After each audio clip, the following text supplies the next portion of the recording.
Question for the sponsor. He will yield the question.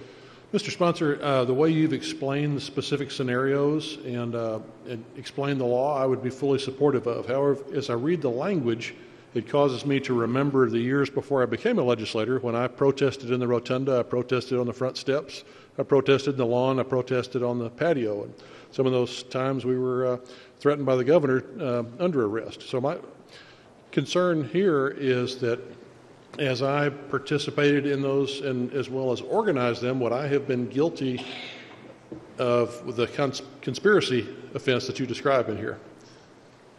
Gentleman from McGoffin.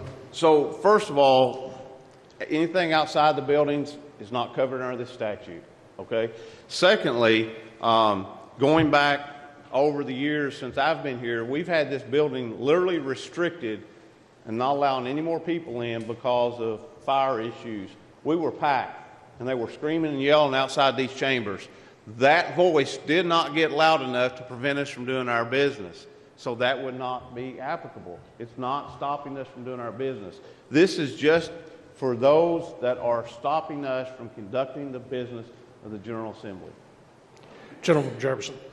As a follow-up, would you consider in the question? I'm sorry. Next question, please. He will yield another question. As a follow-up, would you, Mr. Sponsor, would you consider amending the language as this heads towards the Senate to tighten up some of the language there to avoid unintended consequences? Gentleman from McGoffin. Gentleman from Jefferson, I'm always open to suggestions, ideas. I've talked with some members about using the word willful. I've run it by legal. Does that make a difference? I've talked with other groups, have a meeting tomorrow about this. This is a step in the process. I'm always open as long as we don't change the intent of what we're trying to do, and that is protect the General Assembly from being able to conduct its business. Gentleman from Jefferson.